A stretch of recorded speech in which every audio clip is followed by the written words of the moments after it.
हाँ, बहुत महत्वपूर्ण टॉपिक है कॉन्टिनेंटल ड्रिफ्ट और प्लेट टेक्टोनिक। तो उस पर डिटेल्स में बातचीत करेंगे और जिस प्रकार के क्वेश्चन एग्जाम में आते हैं वो भी देखेंगे कि किस प्रकार से एग्जाम में क्वेश्चन पूछा जाता है। दोनों भाषा में हमने कोशिश किया है एक ही साथ आपको बताने का, इंग्लिश में भी और हिंदी में भी। ये नोट्स भी आपको मिलेगा क्लास के दौरान में, आप स्क्रीनशॉट लेते जाइएगा और टॉपिक को आपको समझाएंगे कि इसमें क्वेश्चन कैसा आता है। अगर मेंस की दृष्टिकोण से देखेंगे तो क्वेश्चन किस प्रकार का आता है ये भी देखते हैं। तो ये जो टॉपिक है जिसमें कॉन्टिनेंटल ड्रिफ्ट क्या है, ये तो क्वेश्चन एग्जाम में आता है। और प्लेट टेक्टोनिक, इसकी जो प्रॉब्लम थी, ऐसे क्वेश्चन आएगा कि critically analyse continental drift and also say about plate tectonic. ये फिर क्वेश्चन ऐसा आता है कि महाद्वीपीय विस्थापन सिद्धांत की आलोचना करते हुए भूविवर्तनिकी सिद्धांत को बताइए। तो ये क्वेश्चन एग्जाम में रहता है। मेंस का ये फिक्स क्वेश्चन होता है, चाहे आप यूपीएससी मेंस के भी लिखे होंगे, ये लिखने वाले हैं बीपीएससी में और जेपीएससी में। बहुत महत्वपूर्ण क्वेश्चन है ये। और इसमें ये बताया जा रहा है बेसिकली, इसके साथ शॉर्ट नोट्स भी आता है। जैसे कि शॉर्ट नोट्स में क्या आ सकता है, सी फ्लोर स्प्रेडिंग आ सकता है। Sea floor spreading short notes में आ सकता है। सी फ्लोर स्प्रेडिंग के अलावा पैलियोमैग्नेटिज्म शॉर्ट नोट्स में आ सकता है। पैलियोमैग्नेटिज्म के अलावा शॉर्ट नोट्स में जो होता है वो आ सकता है आपका टाइप्स ऑफ प्लेट, कितने प्रकार के प्लेट होते हैं वो भी शॉर्ट नोट्स में आ सकता है। और ये टॉपिक से आपका क्लियरिटी कौन कौन सी चीज होगी, अगर आप इस टॉपिक को क्लियर करते हैं तो आप वोल्केनिक इरप्शन, जो ज्वालामुखी होता है जिससे क्वेश्चंस आते हैं, तो वोल्केनिक इरप्शन आप बना सकते हैं। वोल्केनिक इरप्शन के अलावा आप अर्थक्वेक सॉल्व कर सकते हैं, माउंटेन बिल्डिंग प्रोसेस सॉल्व कर सकते हैं। तो वो सभी चीज इसके साथ मिलता जुलता है, तो आपके लिए वो बेहतर होगा कि उसको आप करेंगे। फिजिकल ज्योग्राफी का ये चैप्टर है इंपॉर्टेंट, और ये 40 नंबर के क्वेश्चन में इंग्लिश मीडियम में हो चाहे हिंदी मीडियम में हो, तो दोनों आपको साइड बाय साइड दिख रहा होगा कि ये इसको लिखना आपको क्या है एग्जाम में। तो चलिए शुरू करते हैं टॉपिक को इसकी डिटेल्स में, और आपके पास जो डाउट्स रहेगा इसे लेकर के उसे भी आप पूछेंगे और इसके नीचे भी आपको समझाएंगे। मतलब हर पेज के नीचे हम आपको समझा देंगे कि उस पेज का मीनिंग क्या हो रहा है। तो जैसा आप सभी लोग पढ़े होंगे कि अल्फ्रेड वेगनर का जो थ्योरी था, बेसिकली ये 1920 के दशक में फेमस हुआ, लेकिन ये थ्योरी 1912 में आया। ये पहली बार ये 1912 में इस थ्योरी को दिया गया था, जो हिंदी में आप देख रहे हैं। और ये जर्मनी के जियोलॉजिस्ट थे और इन्होंने एक बुक लिखा था उस वक्त में, आप इसको नोट डाउन कर लेंगे। उसी किताब में सबसे पहले ये जानकारी दिए थे, the origin of continent and ocean. हम यहां पर नाम लिख दे रहे हैं, the origin of continent and ocean. ये किताब इन्होंने लिखा और इसी पुस्तक में सबसे पहले इन्होंने ये बताया कि सारे कॉन्टिनेंट जो है वो पहले एक साथ थे। जो जितने भी कॉन्टिनेंट थे वो एक साथ थे। आप कई बार पीटी के समय में पढ़े होंगे पेंजिया के बारे में, पेंथालासा के बारे में, तेतीज महासागर के बारे में। तो आज का जो कॉन्टिनेंट दिखता है, गोंडवाना लैंड, अंगारा लैंड, लॉरेशिया, तो आज का जो कॉन्टिनेंट दिखता है जिसमें आप गोंडवाना लैंड की जब बात करते हो तो उसमें हमारा इंडिया भी था। तो इंडिया और पूरा साउथ ईस्ट एशिया, सऊदी अरब का पूरा इलाका जो वेस्ट एशिया है वो, और अफ्रीका, साउथ अमेरिका, आज का ऑस्ट्रेलिया, अंटार्कटिका, ये सब एक साथ पहले कंबाइन थे जब गोंडवाना लैंड बोला जाता था। तो आपको अच्छा, स्क्रीन थोड़ा सा कट रहा है, मतलब और पीछे करेंगे तो इंग्लिश वाले का कट रहा है क्या, या हिंदी वाले का? हिंदी वाले का तुमको लगता है, देखिए स्क्रीन ठीक है, हिंदी इंग्लिश का थोड़ा सा देखिए ये है बेसिकली स्क्रीन। तो हमको नहीं लगता है कि बहुत ज़्यादा दिक्कत होगा, थोड़ा सा इसको पीछे कर देते हैं।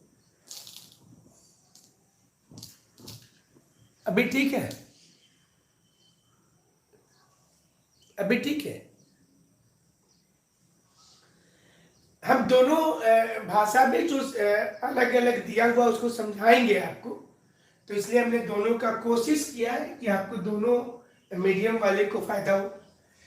तो आप लोग यहाँ पर इंग्लिश वाले में देखेंगे तो देखिए वही चीज है कि कॉन्टेंटेटिव theory, there existed one big land mass जिसको पेंजिया बोला जाता था।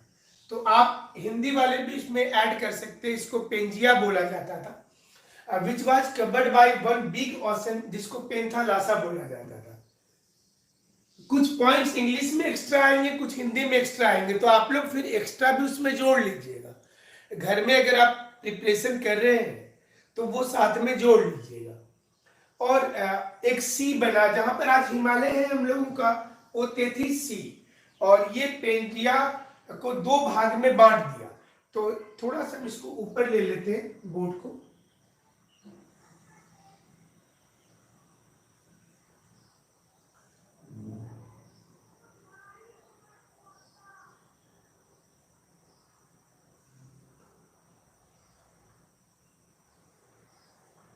ये आप एग्जाम में जरूर से बनाइएगा।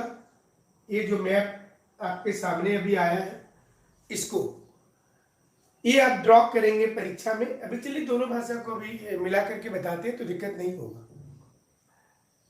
इसमें आप देखेंगे तो ये जो पोर्शन है, देखिए ये अफ्रीका, और उस वक्त का मतलब जिस वक्त में पेंजिया था, तो पेंजिया के समय में इसकी लुक कैसी थी, तो ये बहुत इंपॉर्टेंट है आपके लिए इस एग्जाम के लिए।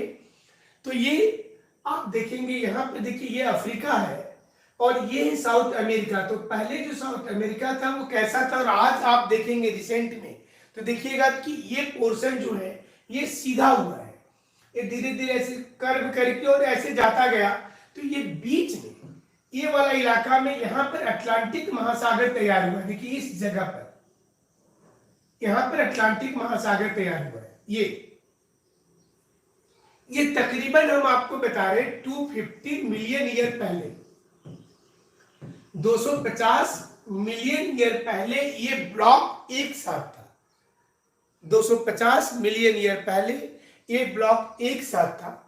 और इसमें अगर आप देखेंगे तो आप देखिए कि इंडिया, अब देखिए जहां पर अभी आप मेडागास्कर देख रहे हैं, अफ्रीका के नक्शे पर जब आप देखते होंगे ये वर्ल्ड मैप पर, तो जो मेडागास्कर जहां पर है वहां पर देखिए इंडिया भी उसी जगह पर, देखिए ये वाला मेडागास्कर है, ये मेडागास्कर धीरे धीरे नीचे आ गया और इंडिया देखिए इधर चला गया, ये अब की ओर गया इस साइड में, ये वाला पोर्शन। आप इंडिया के ये शेप को समझ पाएंगे। देखिए ये वाला जो गुजरात वाला इलाका है और ये साउथ वाला पोर्शन, देखिए थोड़ा शेप हमारा तैयार हो चुका था उस वक्त, देखिए ये इलाका।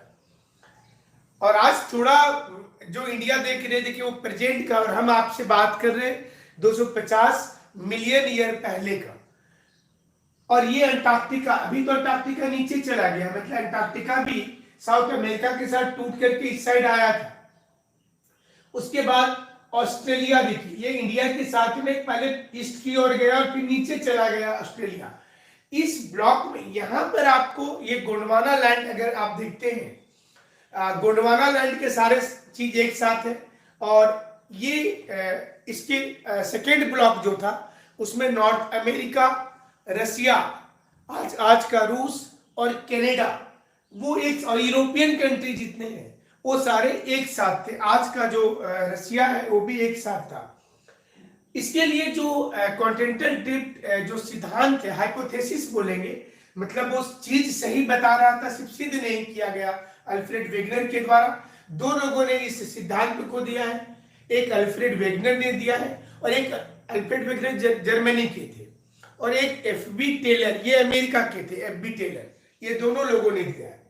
तो इसमें आगे बढ़ेंगे तो पॉइंट्स आपके पास आ जाएंगे, बट इसमें देखिए कुछ फोसिल्स हैं जो उस काल में आप जो अलग अलग कलर यहाँ पर देख पा रहे होंगे, तो इससे एक चीज आपको क्लियरिटी आ जाएगी कि अगर आप fossils remain of Cynognathus a Triassic land reptile जो 3 मीटर लंबा होता था, तो देखिए वो इस जोन में, मतलब एक पर्टिकुलर जोन नजर आ रहा है जो इसी एज का, देखिए यहां पर ये दोनों को मिला करके बताया गया है कि साउथ अमेरिका और अफ्रीका में पाया जा रहा है।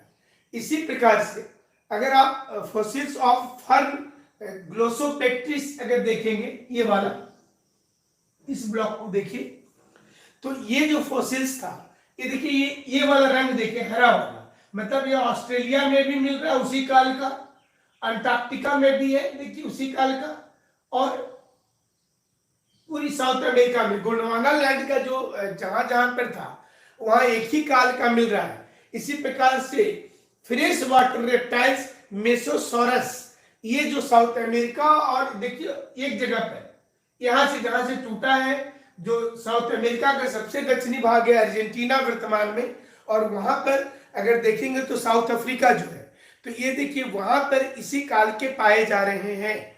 इसी प्रकार से fossils evidence of Triassic land reptile राइसोटोरस अगर बोलेंगे तो ये देखिए इंडिया में भी मिल रहा है, ये वाला जोन को देखिए, इंडिया, अंटार्कटिका और अफ्रीका। तो ये पता चल रहा है कि उस काल में ये एक साथ थे, एक एविडेंस था जो उन्होंने पेश किया था उस समय में। तो आपको थोड़ा इसको इधर लाते हैं।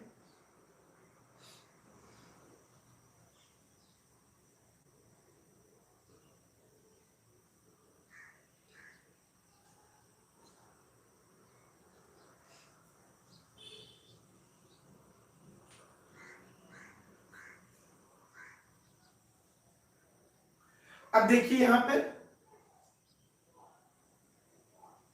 पहले इंग्लिश वाला देख लेते हैं, फिर हिंदी वाले पे जाएंगे। इसलिए इंग्लिश वाले के लिए थोड़ा सा इधर कर देते हैं इसको, अभी नहीं कट रहा होगा।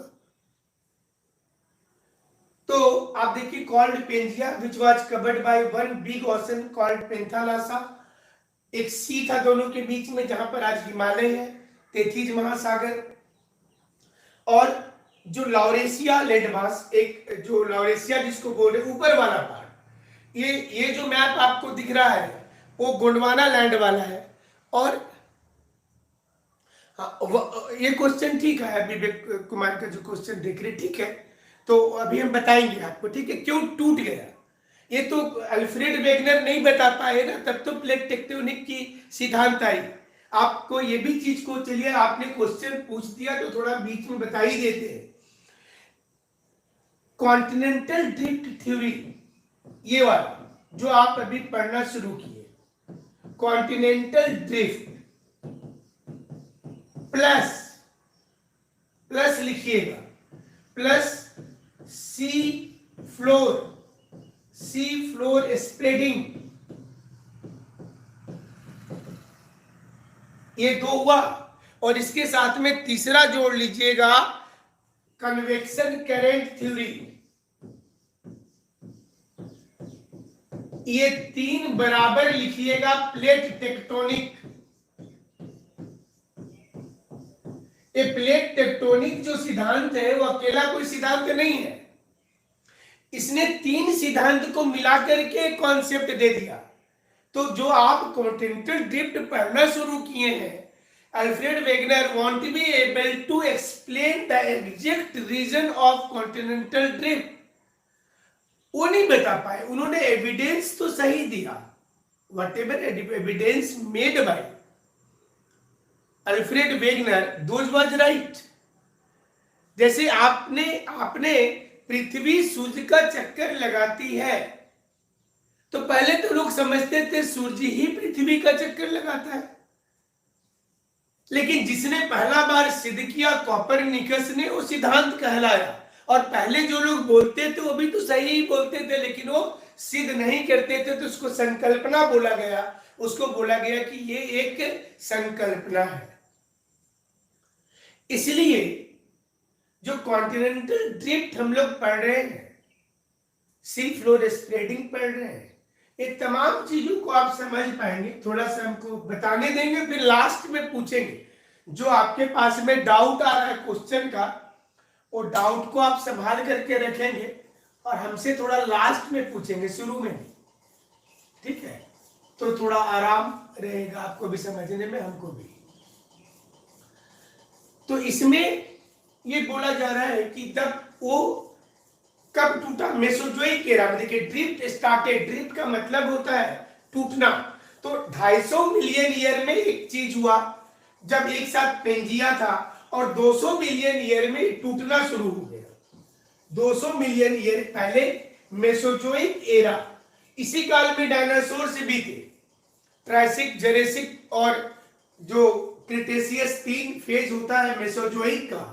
इसी काल में डायनासोर्स थे। तो लेट ट्रायसिक इपोक में continents began to break up and drift away from one another. जो आप यहाँ पर देख रहे हैं, ये 200 मिलियन ईयर पहले ये शुरू हुआ। ये शुरू होने के बाद देखिए आगे क्या हुआ।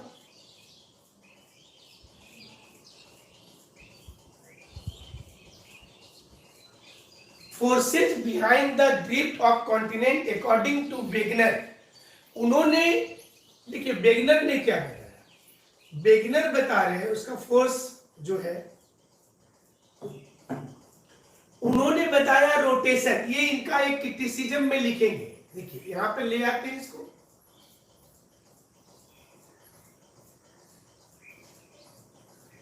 According to Wegener the drift was in 2 direction. उन्होंने बताया कि ये 2 भाग में हुआ, इन 2 डायरेक्शन। पहला, इक्वेटर के साइड हुआ drifting due to the interaction of forces of gravity. देखिए इनका जो लॉजिक था, ये इनकी लॉजिक क्या थी ये बता रहे हैं, तो आपको ये लिखना होगा एग्जाम में। इनका लॉजिक क्या था ये बता रहे हैं कि ये ग्रेविटी इक्वेटर वार्ड हुआ due to the interaction of forces of gravity, pole filling force due to centrifugal force caused by earth rotation, and buoyancy ship floats in water due to Bacon force offered by water and westward due to the tidal current। 2 चीज बता रहे हैं। एक तो बता रहे हैं कि मूविंग ऑब्जेक्ट पर, जो आपने क्लाइमेटोलॉजी में भी पढ़ा होगा कि मूविंग ऑब्जेक्ट पर सेंट्रीपिटल और सेंट्रीफ्यूगल, सेंट्रीफ्यूगल मतलब बाहर की ओर, आउटवर्ड, सेंट्रीपिटल मतलब अंदर की ओर, ये दोनों शक्ति लगता है। पृथ्वी की जो बल्जिंग है बाहर की ओर, आउटवर्ड, और सेंट्रीफ्यूगल फोर्स के चलते हैं। और यही कारण है कि इक्वेटर के पास में ज्यादा उभार ले लिया। तो उन्होंने उस वक्त अल्फ्रेड वेगनर ने बताया कि ये जो ब्रेकिंग अप ऑफ ब्लॉक हुआ, बिग लैंडमास हुआ, उसका कारण एक तो टाइडल फोर्स है कि वेस्टवर्ड चला जा रहा है, ज्वारीय शक्ति के चलते बताया, और दूसरा बताया कि ग्रेविटी जो फोर्सेस है और सेंट्रीफ्यूगल फोर्स है, जिसकी आलोचना होती है कि इससे नहीं हो सकता है, इसकी आलोचना की जाती है कि इससे नहीं हो सकता है। तो पहले इंग्लिश वाला बता दे रहे, फिर हिंदी वाले में चलेंगे, तब आप लोगों का दोनों भाषा में नई चीजें आएंगी तो आपको फायदा होगा। इतना लिखने के बाद आप देखें कि थोड़ा सा ऊपर चलते हो, देखिए westward due to tidal current because of the earth motion, earth rotates from west to east, so tidal currents act from east to west according to Wegener. ये वेगनर ने कहा, और उसकी जब आपको लगेगा कि इससे तो हो नहीं सकता है, मतलब आप जो टॉपिक पढ़ रहे हैं इस टॉपिक में ये ध्यान देना कि बेसिकली हम लोग को फाइंड आउट क्या करना है। इसमें पूछा जा रहा है कि what is continental drift hypothesis, critically analyse, and how plate tectonic explain the exact phenomena of the theory. तो आपको पहले कॉन्टिनेंटल ड्रिफ्ट लिखना है। ये लिखने के बाद इसकी जो गलतियां थी, पहले तो इसने क्या कहा है तो बताना पड़ेगा। तो इसने क्या क्या बोला होगा, इसने क्या क्या बोला होगा ये सोचिए। जैसे आप कॉन्टिनेंट को बोल रहे हैं कि वो एक दूसरे से अलग हुआ है, और आज भी हो रहा है। आज भी अफ्रीका साउथ अमेरिका में डिफरेंस बढ़ता जा रहा है। अटलांटिक महासागर चौड़ा होता जा रहा है, पैसिफिक सीमित हो रहा है। जहां महासागर था वहां हिमालय बन गया, हिमालय की ऊंचाई अभी भी बढ़ती जा रही है। ये हम लोग आज भी बोलते हैं। तो आज जो बोल रहे हैं तो उसका बोलने का क्या आधार है? अगर आप किसी को कुछ बोलते तो आज कानूनन आधार आता है, लेकिन ये तो साइंस है। तो इसमें आपको टेक्निकल आधार बताना होगा। तो उन्होंने किस चीज पर बात किया होगा, खुद से भी सोचिए। तो बात किस पर किया होगा? उसने इस पर बात किया होगा कि चट्टान एक जैसा है, ऐसे सोचा होगा ना, कि एक ही काल के चट्टान सारी जगह पर मिल रहे हैं। उन्होंने ये भी सोचा होगा कि यहां पर फॉसिल्स एक टाइप के मिल रहे हैं, ये सभी एक दूसरे के साथ में इसके बाउंड्री मैच कर रहे हैं। माउंटेन की लोकेशन अगर आप देखिएगा, प्लेट टेक्टोनिक बाद में बताया है कि most of the folding mountain are located on the westward side of the continent. Andes को देखिए, रॉकीज को देखिए, एक्सेप्ट हिमालय। और इसको कभी कभी क्वेश्चन को कर देता है कि मार्जिन पर ही है जितने भी फोल्डिंग माउंटेन है। ये एक मेंस में अलग क्वेश्चन आता है प्लेट टेक्टोनिक में, why all the folded mountain in world are located along the margin of the continent. वो अपने महाद्वीप के सबसे किनारे में क्यों मौजूद है? तो प्लेट टेक्टोनिक उस आपके जो क्वेश्चन है उसको प्लेट टेक्टोनिक सॉल्व कर रहा है।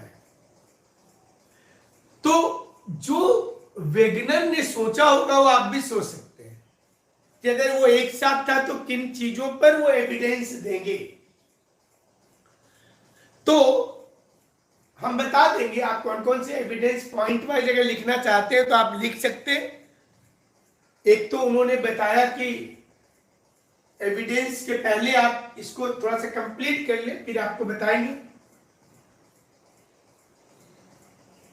वेगनर ने यह भी कहा कि tidal force, gravitational pull of the moon and to a lesser extent the sun also played a major role. चंद्रमा और सूर्य की जो ताकत थी वो भी बहुत बड़ा रोल पे की है। उसी प्रकार से polar fling forces related to rotation of the earth is not a perfect sphere, it has a bulge at the equator, जो अभी आप पढ़ रहे। तो अगर आप बेसिकली देखेंगे तो उस पूरे पैराग्राफ का, उसमें अल्फ्रेड वेगनर देखिए जो चीजों पर बात कर रहे हैं, एक तो वो बता रहे हैं कि जिसका पॉइंट है फीट ऑफ जिगसॉ। इसका मतलब हुआ कि ये बात कर रहे हैं कि ये जो पोर्शन है, देखिए अफ्रीका का ये वाला पोर्शन और साउथ अमेरिका का ये वाला पोर्शन, ये दोनों एक दूसरे में जाकर के मैच कर जाएगा। तो पहला एविडेंस ये डाला। दूसरा, चट्टान पर बात किया कि इस जोन का जो आपको भी हमने मैप पर दिखाया था, इंडिया वाले में सारे में एक ही काल के चट्टान मिल रहे। तीसरा, उसने बताया कोल डिपोजिशन के बारे में। ये एविडेंस लिखिएगा कि उसके वेगनर ने अपने सिद्धांत में कौन कौन से एविडेंस प्रस्तुत किए, क्या क्या बताया। उसने बताया कि कोयले का जमाव एक ही काल में हुआ। जो गोंडवाना कोयला आप जानते हैं वो कार्बोनिफेरस काल का है।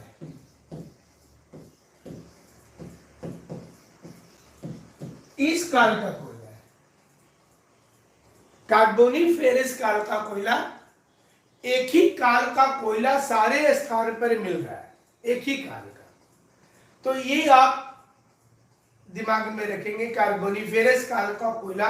और आज अंटार्कटिका में इसी बेसिस पर रिसर्च हो रहा है कि पहले ये सारे एक साथ थे, तो जरूर जो कोल है वो अंटार्कटिका में भी होगा। अगर आज इंडिया में कोयला मिल रहा है, साउथ अफ्रीका में मिल रहा है, अमेरिका में मिल रहा है, साउथ अमेरिका में मिल रहा है, तो यहां भी जरूर होगा। इससे लॉजिक पर काम चलता है।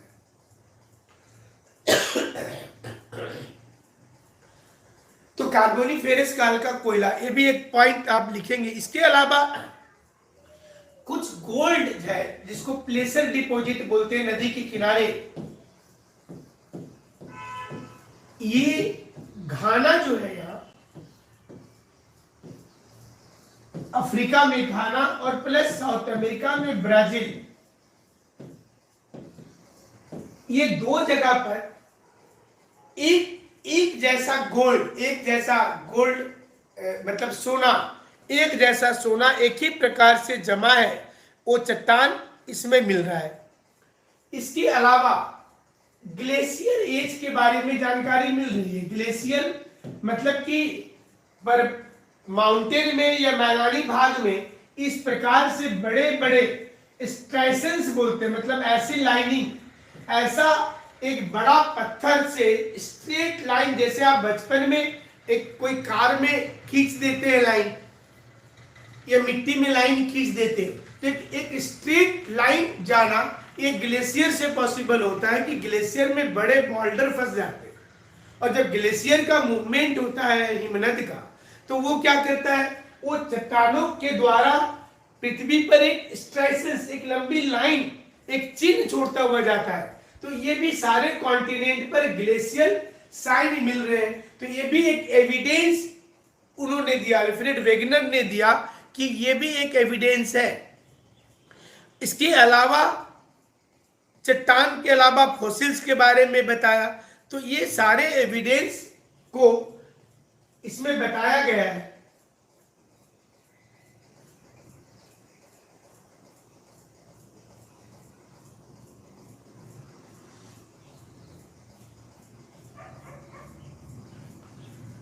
So bulge is due to the rotation of the earth, greater centrifugal force at the equator. विषुवत रेखा में ज्यादा था, centrifugal force increases as we move from pole towards the equator. So this increase in centrifugal force has led to pole filling. According to Wegener, tidal force is due to attraction of the moon and the sun that develop tides in oceanic water. Tides explained in detail, जो हम लोग अलग से बता चुके हैं आपको दूसरे चीज में, ओशनोग्राफी में। तो according to Wegener, these forces would become effective when applied over many million years and the drift is continuing, evidence in support of continental trade. और इसके साथ आपको ये इस मैप को आप इसमें रखेंगे, ये वाली जो है जिसमें एविडेंस जो है कॉन्टिनेंटल ड्रिफ्ट थ्योरी का, इसके कौन कौन से एविडेंस है।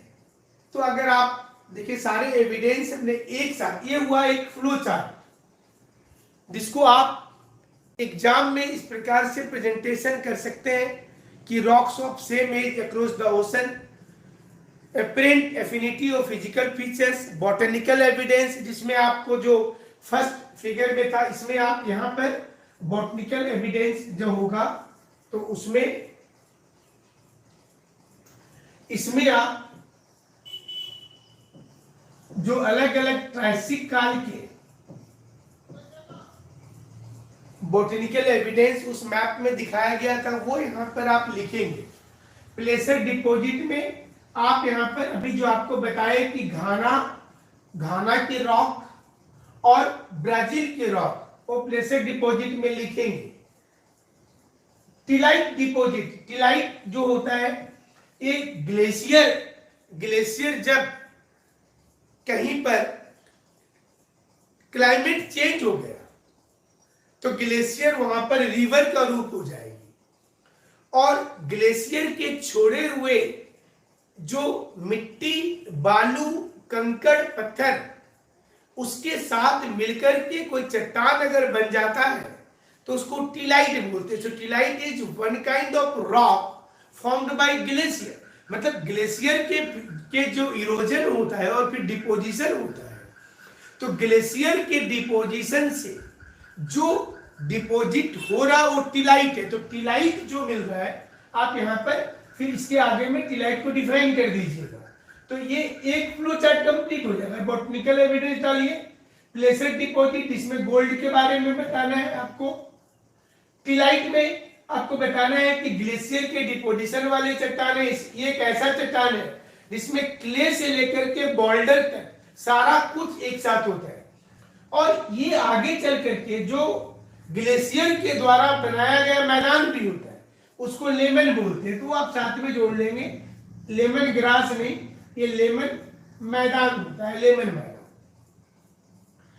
पोलर वांडरिंग कर्व, देखिए ये भी एक सबूत है। पोलर वांडरिंग कर्व का मतलब क्या हुआ, ये बोल रहा है कि 250 मिलियन ईयर पहले जो आज आप पढ़ते हैं कि north pole and south pole, ये आप पढ़ते हैं।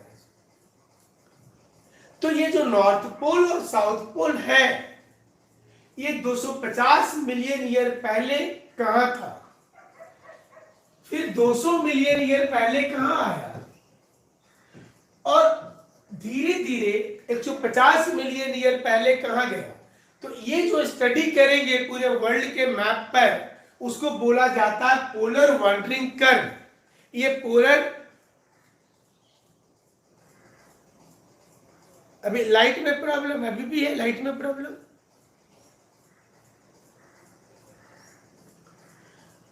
तो पोलर वांडरिंग कर्व है।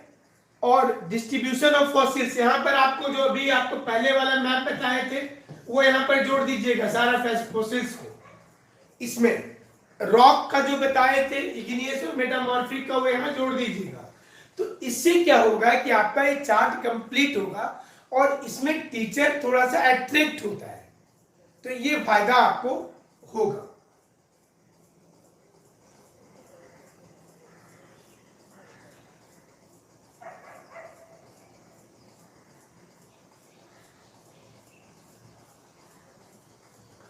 अब इसके एविडेंस जो आपको वहां पर मैप में हमने दिखाया, लेकिन इसमें भी देख लेते हैं। ये एविडेंस जो भी आपको बताए,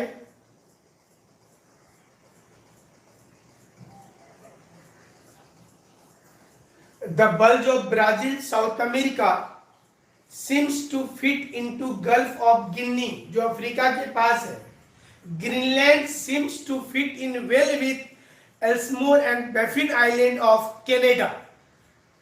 ये आप जो पहला पॉइंट आपने लिखा था एविडेंस में, उसमें आप इस चीज को जोड़ेंगे कि जिसमें ब्राजील के का किनारे जो बल्जिंग है साउथ अमेरिका में, और गल्फ ऑफ गिनी के किनारे ग्रीनलैंड में, तो ये बफिन आइलैंड और कनाडा का के पास में ग्रीनलैंड भी वहां पर मैच कर रहा है। तो ये भी पॉइंट जो अभी आप एविडेंस कर ही रहे हैं, तो एविडेंस में आप करेंगे। And the west coast of India, हमारा जो वेस्टर्न साइड है, ये भी आप पॉइंट में लिखेंगे। मेडागास्कर और अफ्रीका, ये देखिए एक साथ ज्वाइन नजर आ रहा है, जो पहला मैप में आपको दिखाए थे। फिर से हिंदी वाले जब बताएंगे तो आपको क्लियर होगा। North and South America on one side and the Africa and Europe on the other fit along with mid-Atlantic ridge. Africa और साउथ अमेरिका के बीच में जो अटलांटिक महासागर है, वहां पर मिड अटलांटिक रिज है।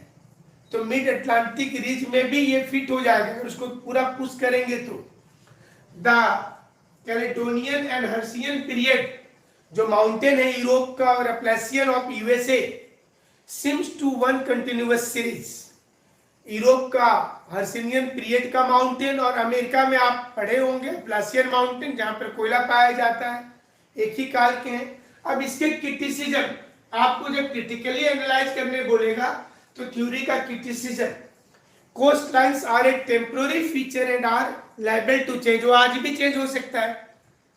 जो कोस्टलाइन की बात ये कर रहे हो आज वर्तमान में भी चेंज हो सकता है, तो इसलिए वो उसका एक क्रिटिसिज्म हो गया। Several other combination of fitting in of the unrelated landform could be attempted, so continental drift theory shifts India's position too much to the south distorting its relationship with the Mediterranean Sea and the Alps. Alps Europe का mountain. हम आपको basic नहीं बता रहे, चूंकि आप mains में कर रहे हैं क्लास, तो बेसिक तो पीटी में पढ़े ही होंगे।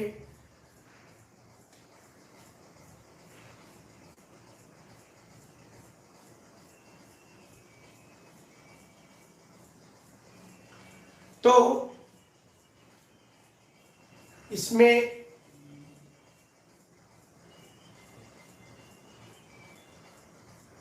the gravity of the earth, the buoyancy of the sea and the tidal currents were given as the main factor causing the drift by Wegener.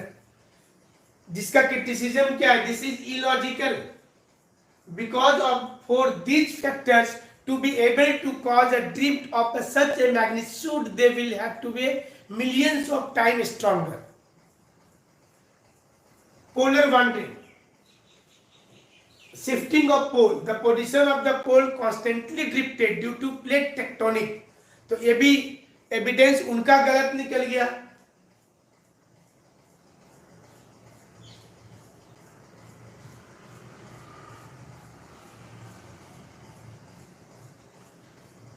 आप ऐसे सारी चीजों को vinayisacademy.com में भी आप देखेंगे, और लिंक हमने टेलीग्राम पर भेज दिया था। तो जो लोग टेलीग्राम से नहीं जुड़े हैं वो टेलीग्राम में जुड़ जाएंगे, उसमें नोट से डाला हुआ भी है। आप यहाँ तो देख रहे दोनों भाषा में, हिंदी और अंग्रेजी में नोट्स टेलीग्राम वाले जो विनय आईएएस के नाम से जो टेलीग्राम चैनल है उसमें डाल दिया गया है, तो आप उसमें से भी नोट्स देख लेंगे। Presence of Glossopteris vegetation in Carboniferous rock of India, Australia, South Africa, Falkland island, overseas territory of UK, Antarctica, so all split from same landmass called Gondwana, can be explained from the fact that parts were linked in the past. जो बोला गया था उसमें। अब इसका criticism का मतलब होता है कि आपने जो बोला है उसका क्रिटिसिज्म करना है।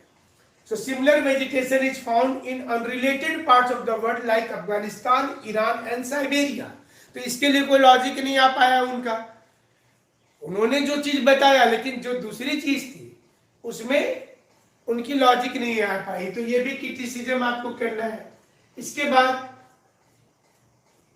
डिस्ट्रीब्यूशन ऑफ फोसिल्स में the observation that lemurs occur in India, Madagascar, Africa led some to the consider a contiguous landmass Lemuria linking this three landmasses Mesosaurus was a small reptile adapted. फिर इसका criticism मतलब जो चीज उन्होंने बोला उसका criticism आप करेंगे तो फिर वो एग्जाम के लिए फिट हो जाएगा पूरा क्वेश्चन आपका।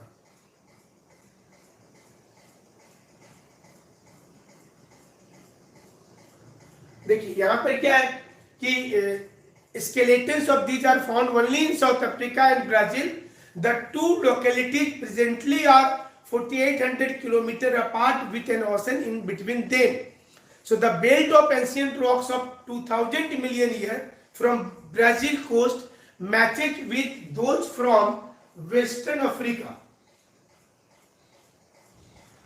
इसी प्रकार से टिलाइट डिपॉजिट के बारे में उन्होंने बताया था, जिसमें आप गोंडवाना सेडिमेंट्स जो है जो इंडिया, अफ्रीका, फॉकलैंड आइलैंड में पाया जा रहा है, तो बहुत से जगह पर टिलाइट नहीं मिल रहे। तो जो उन्होंने बोला था कि हर जगह पर टिलाइट होना चाहिए तो नहीं मिल रहे। ये वाली जो मैप पर बात कर रहे थे, तो इस मैप को देखेंगे जिसमें आप देखिए कि देखिए बेसिकली जो पोल वाला क्वेश्चन आपने भेजा है ये प्लेट टेक्टोनिक में ठीक हुआ है, इसको पैलियोमैग्नेटिज्म बोलते हैं। ये लॉजिक क्या है इसमें, ये पोल वाला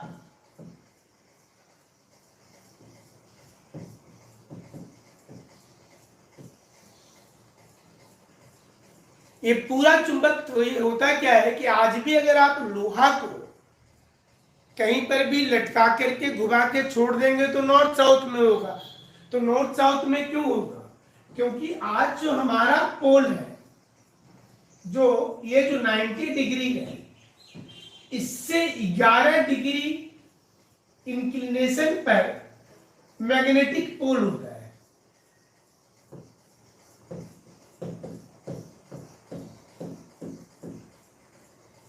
तो उस काल में भी मैग्नेटिक पोल होगा। तो जब 250 मिलियन और 200 मिलियन और 150 मिलियन में जब वोल्केनिक इरप्शन हुआ होगा और उस समय में चट्टानों के अंदर कहीं पर भी किसी भी रॉक के अंदर उस वक्त में अगर लोहे का जमाव हो रहा होगा, आप सोचिए कि कहीं पर लोहा का जमाव हो रहा होगा तो लोहा हमेशा नॉर्थ साउथ में ही जमा हुआ होगा। तो आज ये चट्टान का एज निकाल लेंगे। सपोज कीजिए कि आज और कोई चट्टान यहां पर है, इस जगह पर है, कोई चट्टान यहां पर है, ये दोनों के एज में डिफरेंस है। तो ये तो निकाल पाएंगे ना कि उस काल में इन चट्टानों पर जो लोहा जमाव हुआ वो आयरन का पोजीशन क्या है। अगर बाद के काल में जो आयरन नजर आ रहा है वो सोचिए कि ये 200 मिलियन ईयर में ये ऐसा पोजीशन पर आयरन है और 150 मिलियन ईयर में इसकी पोजीशन इस प्रकार से हो गया। तो इससे एक अंदाजा निकलेगा कि जो मैग्नेटिक पोल था, ये मैग्नेटिक पोल की शिफ्टिंग हुई होगी, मतलब जो लैंडमास था वो मूवमेंट में था और ये शिफ्टिंग हुई, तो उससे हम फिर ज्योग्राफिकल नॉर्थ निकाल लेंगे। मतलब 11 डिग्री इंक्लिनेशन पर मैग्नेटिक पोल हमको पहले मिल जा रहा है और वहां से 11 डिग्री लेफ्ट चले जाएंगे तो हमको ज्योग्राफिकल नॉर्थ मिल जाएगा। तो ये चीजें समझ में आएंगी कि नॉर्थ और साउथ जो होगा वो पैलियोमैग्नेटिज्म अटलांटिक महासागर में या पैसिफिक ओशन में स्टडी करने से पता चल जाएगा कि किधर मूवमेंट हुआ होगा और उसको बाद में पोलर वांडरिंग कर्व जो था उसके नाम से जाना गया। तो आगे बढ़ जाते हैं।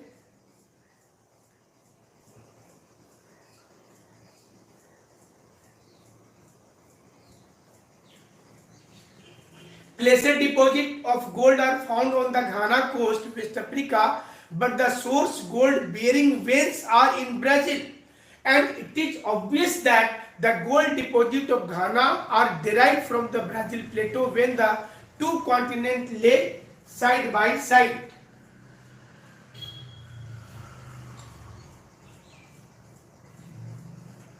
अब देखिए, जो आप बोल भी रहे थे कि वेगनर एक्सप्लेन करने में फेल हुए, ड्रिफ्ट क्यों शुरू हुआ मेसोजोइक एरा में, उसके पहले क्यों नहीं हुआ ये नहीं बता पाए हो, और इसमें समुद्र पर ध्यान नहीं दिया गया। इस थ्योरी में ओशन पर कुछ नहीं बोला गया। So the theory does not consider oceans, so proof heavily depend on assumptions that are जनरलिस्टिक।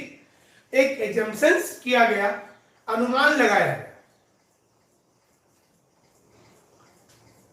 Forces like buoyancy, tidal currents, gravity too weak to be able to move continent. उससे continent में movement नहीं होगा, है ना। और आज का modern theory क्या है? मॉडर्न थ्योरी आया plate tectonic. Plate tectonic accept the existence of Pangaea and related landmass, but it give a very different explanation to the cause of a drift.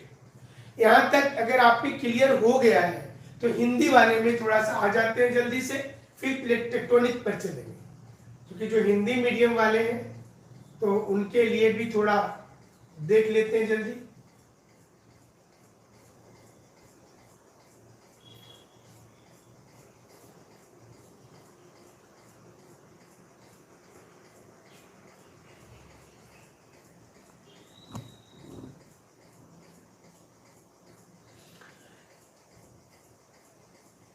महाद्वीपीय विस्थापन, जो पृथ्वी का महाद्वीप एक दूसरे के संबंध में हिलने को कहते हैं। मतलब ड्रिफ्टिंग मतलब होता है अपार्ट, दूर दूर जाना, एक दूसरे से दूर जाना। और आप देखिए तो ये किसी ना किसी दिशा में बह रहे हैं, मतलब मूवमेंट चल रहा है। आज भी मूवमेंट चल रहा है। तो जर्मन भूवैज्ञानिक अल्फ्रेड वेगनर ने जो आपको बताया कि एक पुस्तक में इन चीजों की जानकारी दी और ये बताया कि महाद्वीप की चाल को महाद्वीपीय प्रवास से अधिक अच्छी तरह से उसने समझा पाया। उसने इसका विकसित रूप प्रस्तुत किया और जो आगे चल करके प्लेट विवर्तनिकी के नाम से जाना गया। तो ये मैप को फिर आपको देना है। जिसमें अभी जो चीज हम लोगों ने इंग्लिश मीडियम वाले में पढ़ा, अब उसको आप यहाँ पर फिर से एक बार देख लीजिए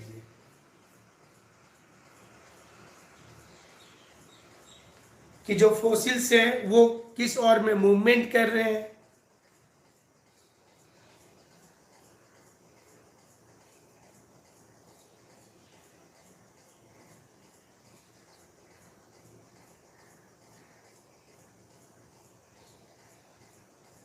अब इसके पक्ष में जो तर्क है, देखिए भारत में पाए जाने वाले गोंडवाना श्रेणी के जो हम लोग तलछट प्रतिरूप दक्षिणी गोलार्ध के 6 विभिन्न स्थलखंड में मिलते हैं और इसमें अफ्रीका, फॉकलैंड द्वीप, मेडागास्कर, अंटार्कटिक और ऑस्ट्रेलिया में भी मिलता है। जो गोंडवाना काल का कोयला की बात कर रहे थे और फोसिल्स की बात कर रहे थे, वो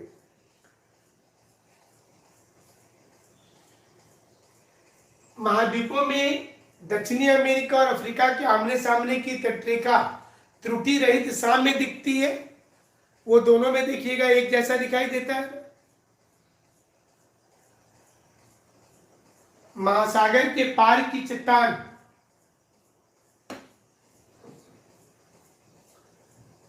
और आयु में समानता 200 करोड़ वर्ष की प्राचीन शैल समूह की एक पट्टी ब्राजील तक, जितना पॉइंट उधर था ऑलमोस्ट इधर होगा। आप उसमें से एक्स्ट्रा दोनों कोई में से कहीं पर एक्स्ट्रा पॉइंट है तो आप अपने में डाल देंगे। परीक्षा में 1-2 पॉइंट से भी काफी असर पड़ जाता है, तो भी ध्यान दें।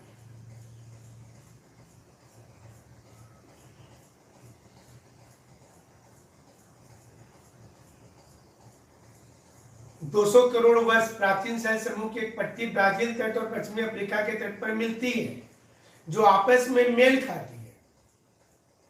घाना तट पर सोने के बड़े निक्षेप और ब्राजील में भी सोनायुक्त सिराओं का पाया जाना आश्चर्यजनक तथ्य है, ये उसने बताया था।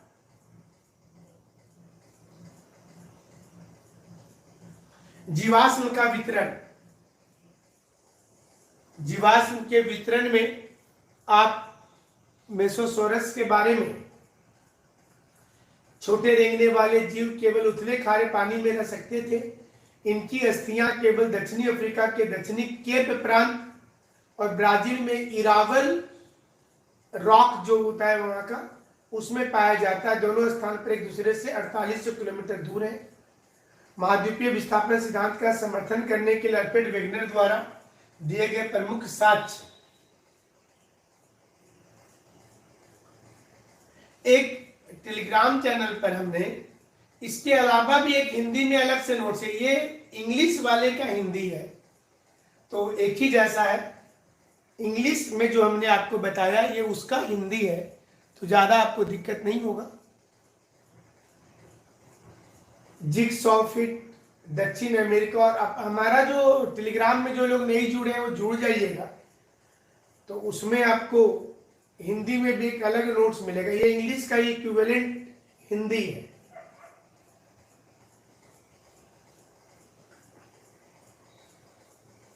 जितने पॉइंट थे इंग्लिश में देखिए वही सारे पॉइंट्स हैं हिंदी में। सिर्फ आपको तो हिंदी अच्छा ही लिखना होगा। चट्टानों में समानता, जुरेसिक काल के से पता चलता कि समय से पूर्व महासागर की उपस्थिति वहां नहीं थी। टिलाइट निक्षेप, वे अवसादी चट्टानें जो हिमानी निक्षेपण से निर्मित होती हैं, जो भी आपको बता रहे थे। टिलाइट गोंडवाना श्रेणी के तलछट में प्रतिरूप दक्षिणी गोलार्ध के विभिन्न भूभाग, अफ्रीका, फॉकलैंड द्वीप, मेडागास्कर। ज्यादा समय नहीं लगेगा, आप इसको या तो स्क्रीनशॉट ले रहे होंगे या फिर आपको नोट्स तो हम भेज ही दिए हैं। प्लेसर डिपॉजिट जो गोल्ड के बारे में बताए थे, जीवाश्म का वितरण,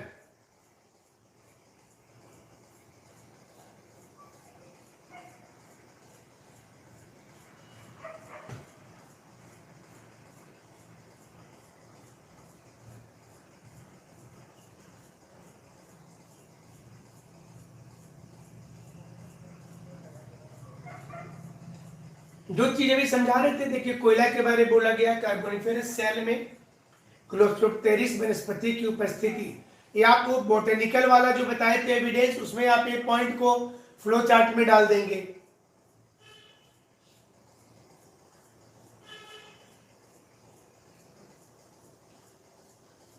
इसके बाद प्लेट टेक्टोनिक आ जाएगा।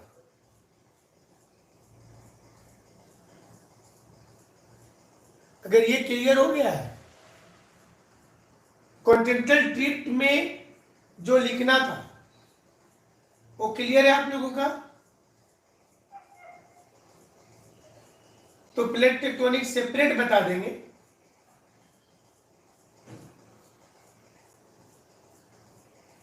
अभी बताइए जल्दी से, क्लियर हुआ? कॉन्टिनेंटल ड्रिफ्ट सिर्फ आप सोचे पढ़े, अभी प्लेट टेक्टोनिक नहीं पढ़ाई किया आपने। अभी आपने पढ़ा है कॉन्टिनेंटल ड्रिफ्ट।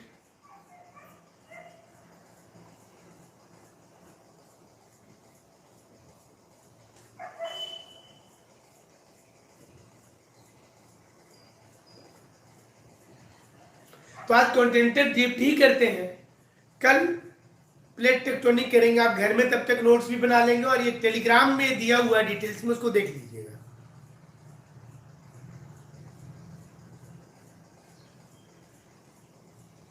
उसमें कॉन्टिनेंटल ड्रिफ्ट पढ़े थे, तो आज प्लेट टेक्टोनिक को आपको पिक्चर से समझाएंगे कि प्लेट टेक्टोनिक से क्वेश्चन एग्जाम में आता है कि प्लेट टेक्टोनिक क्या है, और प्लेट कितने प्रकार के होते हैं, प्लेट्स के आधार पर हिमालय कैसे बना, प्लेट्स के आधार पर अर्थक्वेक कैसे आता है, प्लेट्स के आधार पर कैसे वोल्केनिक इरप्शन होता है।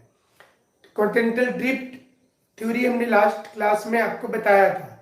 तो प्लेट टेक्टोनिक में जैसा आप जानते हैं कि प्लेट टेक्टोनिक जो थ्योरी है, इसको आप समझ लें कि जो ऊपर के पोर्शन है, कुछ तो मेजर प्लेट्स है, प्लेट्स का मतलब क्रस्ट होता है, जो क्रस्ट है हमारा उसके ऊपर ही प्लेट्स है, मतलब ऊपर का जो सिलिका एल्युमिनियम वाला पोर्शन है, इंटीरियर ऑफ द अर्थ में आप लोग पढ़े होंगे, उसको प्लेट बोला जाता है। समुद्र में ये चीज सिलिका और मैग्नीशियम का प्लेट होता है, जहां बेसॉल्ट चट्टान होता है। नीचे पृथ्वी के नीचे आप अगर देखेंगे तो ये मेंटल वाली पोजीशन है, ये वाला सेक्शन नीचे, ये ऊपर का लिथोस्फीयर है। तो आपको हम एक एक करके बताएंगे पूरी चीज को। इसे देखिए, इसको आगे बढ़ाते हैं थोड़ा, और उसके नीचे है स्टेरोस्फीयर। इस जोन में यहां से ही भूकंप और वोल्केनिक इरप्शन सारा कुछ शुरू होता है। तो लिथोस्फीयर के ऊपर एटमॉस्फेयर है, तो लिथोस्फीयर मतलब ये रॉक वाला जो पार्ट है, जहां पर चट्टान वगैरह है, वो लिथोस्फीयर है। अगर आप इसको हम थोड़ा पिक्चर से आपको समझाएं तो और क्लियरिटी आएगी आपके पास में, कि ये आप देखें कि ये जो स्टेनोस्फीयर आप देख रहे हैं, इससे देखिए यहां पर मैग्मा का फ्लो हो रहा है। ये मैग्मा ऊपर गया, फिर मैग्मा नीचे जा रहा है ठंडा होकर के। तो ये पृथ्वी पर देखिए, ये प्लेट के ऊपर में क्या हो रहा है, अलग अलग। यहाँ पे अगर देखेंगे तो प्लेट के ऊपर में आप देखेंगे कि अलग अलग थोड़ा सा, देखिए यहां पर ये जो प्लेट है, ये वाला प्लेट, ये वाला प्लेट, और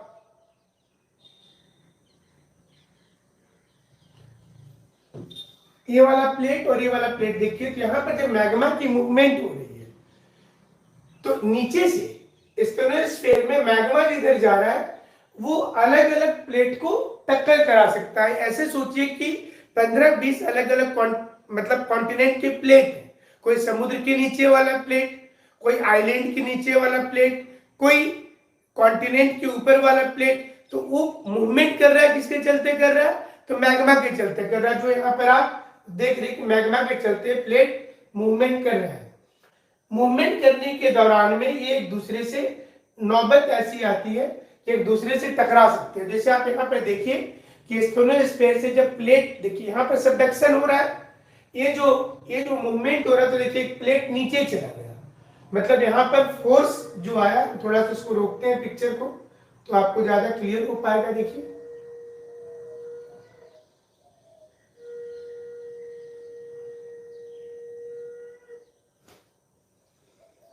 देखिए होता क्या है बेसिकली, कि समुद्र में या कॉन्टिनेंट में, दोनों स्थान पर क्या होता है कि जैसे आप समझिए कि ये कोई प्लेट जो आप देख रहे थे और ये प्लेट आप देख रहे थे, तो इसके चलते क्या होता है, जब दो प्लेट था और यहां पर ये दोनों को मैग्मा जो था वो अपोजिट डायरेक्शन में टेंशनल फोर्स से दूर कर रहा था। तो देखिए जैसे ही प्लेट टूटेगा तो एक वहां पर रिफ्ट वैली बनेगा, समुद्र के अंदर ही रिफ्ट वैली बन जाएगा और ऊपर मैग्मा आना शुरू हो जाएगा। देखिए ऐसे ये प्लेट जैसे ही टूटेगा तो मैग्मा ऊपर आना शुरू हो जाएगा। मैग्मा जो कॉन्टिनेंटल ड्रिफ्ट में आप लोग के दिमाग में था कि क्यों मूवमेंट हो रहा है, ये मूवमेंट होने का कारण क्या है, तो मूवमेंट होने का जो मेन कारण है वो है मैग्मा।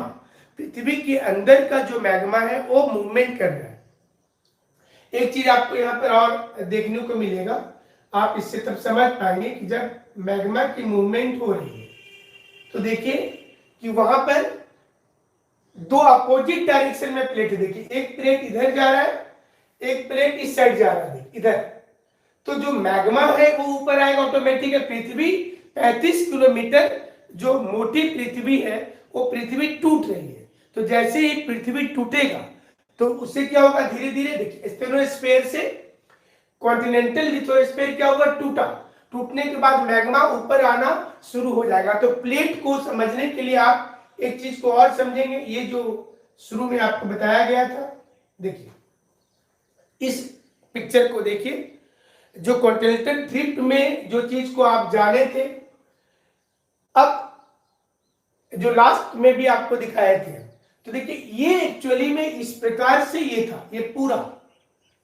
जो आप प्लेट देख रहे हैं जिसमें यूरेशिया का प्लेट है, या इंडिया देखिए यहाँ पर है, अंटार्कटिका यहाँ पर है, तो आपको ये देखिए ये अंटार्कटिका, ये वाला, ये Africa, south America, north America, Eurasia, ये इंडिया और ये ऑस्ट्रेलिया।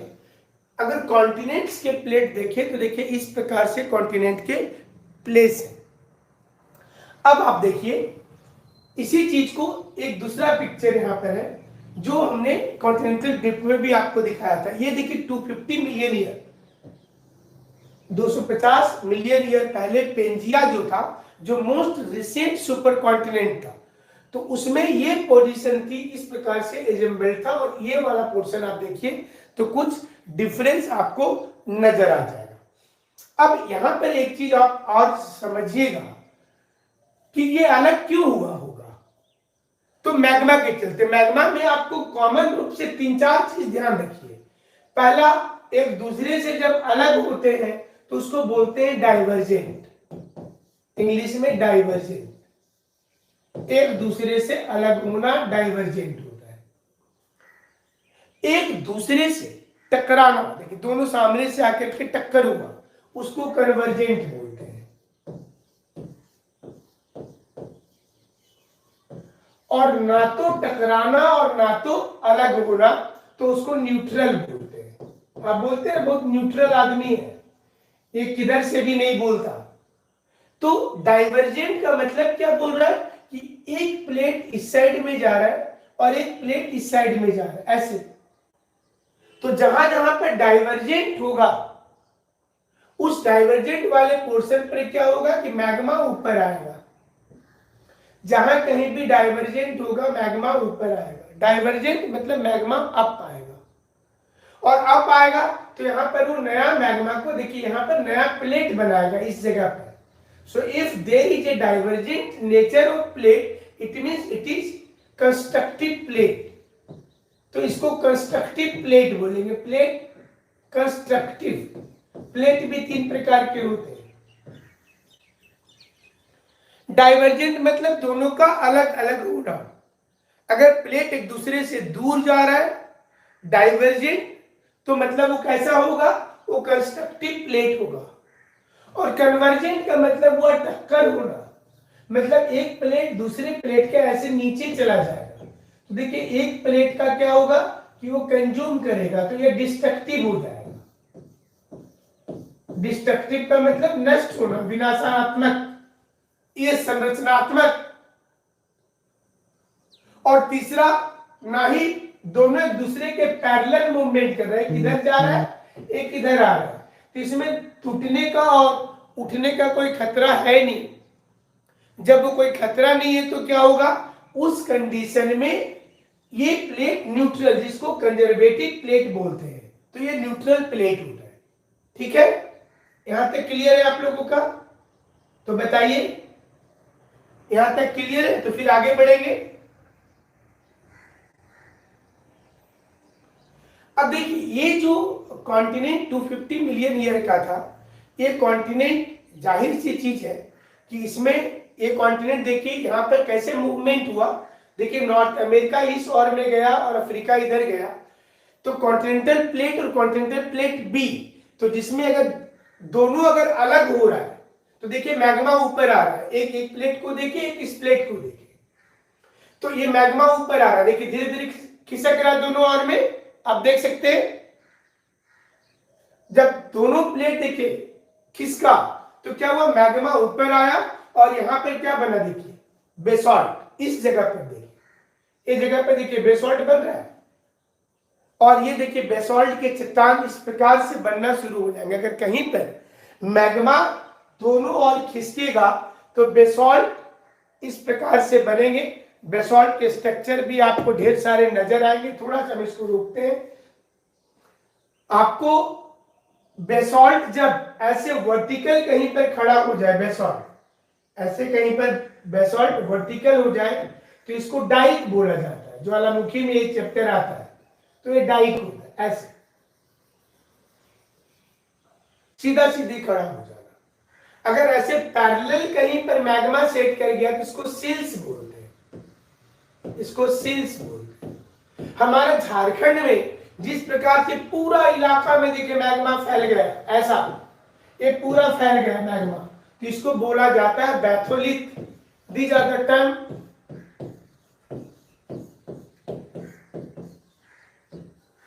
अब देखिए यहां पर आप देखेंगे कि जो मैग्मा है, जैसे ही प्लेट डाइवर्ज किया दो साइड, जैसे ही डाइवर्ज किया प्लेट, वैसे ही क्या हुआ, मैग्मा अप आना शुरू हो गया। अगर आपको क्लासेस लगे कि थोड़ा ठीक है तो आप अपने सारे फ्रेंड को भी जल्दी से इसको शेयर करेंगे, ताकि जो ग्रामीण क्षेत्र या अर्बन एरिया में जो लोग कोचिंग नहीं जा पाते हैं उसके लिए ये आपकी तैयारी कराई जा रही है। तो उम्मीद करते हैं कि इससे आपको लाभ जरूर होगा, और नए मेथड से कोशिश किया जा रहा है बताने का कि आप समझ पाइए, कितना भी मुश्किल चैप्टर है। तो और हमारा टेलीग्राम चैनल में जुड़ेंगे तो टाइम से इंफॉर्मेशन मिल जाएगा विनय आईएएस एकेडमी में, और बाकी तो जो आप नोट्स के लिए लोग मैसेज कर ही रहे हैं। ठीक है, तो क्लियर अगर हो रहा है तो व्हाट्सएप पर शेयर करने में थोड़ा बहुत सा दिक्कत हो जाता है एक उस वक्त में, बट आप लोग टेलीग्राम चैनल से जरूर जुड़ जाइएगा। व्हाट्सएप पर मैसेज कर दीजिएगा, कोशिश करेंगे व्हाट्सएप में भी शेयर कर दें। सुबह 8 बजे ही क्लास होगी ये वाली। तो पहला प्लेट बता रहे थे डाइवर्जेंट, जो क्लियर हुआ होगा, और डाइवर्जेंट के बाद आगे बढ़ते देखिए, मैग्मा चेंबर से मैग्मा ऊपर आया और बेसॉल्ट जहां जहां जमा हुआ उसका नामांकन चेंज हो जाएगा। मतलब कहीं पर बेसॉल्ट को बोलेंगे कि ये जो बेसॉल्ट है, अब देखिए ऊपर आया, दोनों साइड में गया, नया प्लेट बनेगा। ऐसा अटलांटिक महासागर में हो राइट पर, ये चीजें अटलांटिक महासागर में नजर आएगा। देखिए सेडिमेंट्स, पिल्लो बेसॉल्ट या सिल्ट डाइक, गैब्रो भी एक चट्टान का नाम है। गैब्रो नीचे बनता है, ज्वालामुखी फटने के बाद नीचे गैब्रो बनता है, और ऊपर चले जाएंगे तो वहां पर बेसॉल्ट बनता है। एक ही समय पर दोनों बनता है। नीचे वाला पोर्शन को मेंटल बोलते हैं, जैसा आप जानते हैं, और ये समुद्र का लिथोस्फीयर है। इसकी मोटाई कम होती है, 15 किलोमीटर तक ही मोटा होता है ये वाला पोर्शन।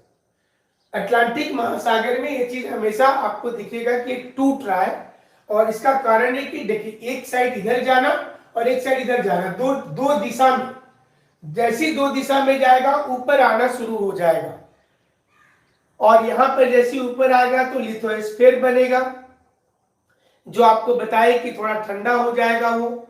और ये समुद्र के अंदर देखिए डाइवर्जेंट प्लेट बाउंड्री जहां पर होता है तो ये कुछ इस प्रकार से दिखता है। आप यहां पर देखिए सबडक्शन जोन बन जाएगा। ये इसको समझिए, ये इंपॉर्टेंट है आपके लिए।